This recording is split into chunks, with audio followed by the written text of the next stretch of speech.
it's, we're working so hard in our schools, but, we have to broaden out, just within our province now, and this is the work that, that we're doing.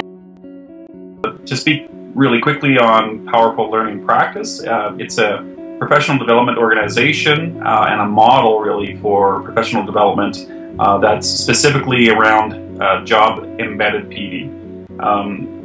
The two founders, Cheryl Nussbaum Beach and Will Richardson, have been real advocates for this type of network learning, but taking network learning and bringing it into an in-school model.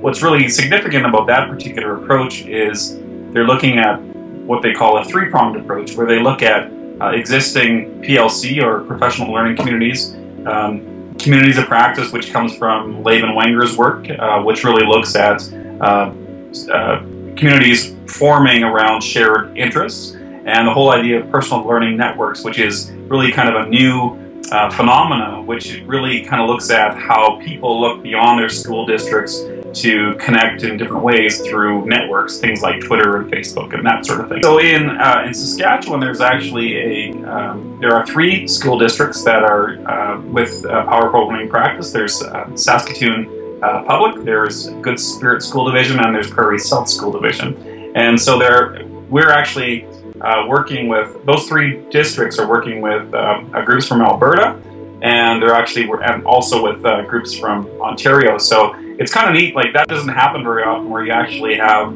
districts working, for one, just within the province, but even thinking about how they're actually working beyond the province and working and seeing what's going on in Alberta, our neighbor, and Ontario to the east. I'm a literacy teacher working with K-8 teachers.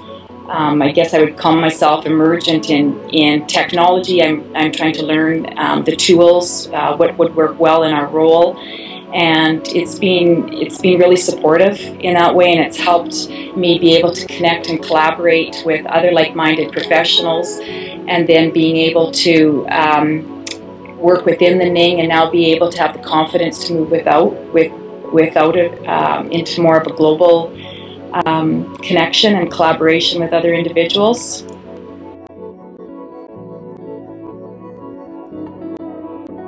With Good Spirit School Division, I am the only math coach for our school division, and so I have been trying to seek out other math coaches, and it's been a difficult time to actually find someone that has a similar position as myself. So in PLP, it just happened that I started to network, and I found other teachers that had similar positions as my own. Actually, there was another lady within the PLP. She had noticed that there were a few of us that had similar positions, so she started up a Google Doc, and from this Google Doc we just put down where we were from, what was our specific role in our positions, and we found that this was a nice place to start to network. And we decided that we were going to meet and chat in an Illuminate room. So we did, we booked an Illuminate room one day, and we just got to know each other. What has happened from that particular day that we met in Illuminate, we started a wiki.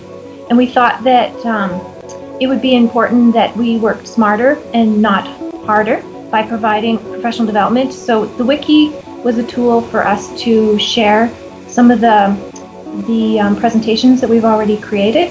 It's really helped guide me as sort of redirect my role, the technology and the learning that I've been doing online through the PLP, is that I'm more in a role, to connect rather than being the expert knowledge. I am able to help guide my students. I'm working at the school that I am, and we're working on reading comprehension strategies. And within the NING, I've been able to discover different individuals who have helped support that role with resources, with expertise. For a long time, we sort of, our biggest network has been just our school or perhaps other schools in the district, and really looking at this concept of global learning and network learning. And taking practice, not looking specifically at practice that just happens locally, but also thinking about some of the great practice that is happening in other districts, in other provinces, in other countries. So I think Saskatchewan has really benefited from this because, teachers specifically, because they can actually share their practice with others. They can showcase some of the great things that are happening here, but they can also tap into some of the great networks out there. So it's really kind of an interesting phenomena. I don't think a lot of school districts really get this chance to share outside of it. So I think the underlying idea behind powerful learning practice and network learning is that we really need to look and share and contribute and create and do a number of things with our practice more outwardly than we ever have before. We can't remain in our classrooms, we can't remain in our districts anymore. We really need to be much more open, transparent, and create a culture of sharing amongst our educational communities.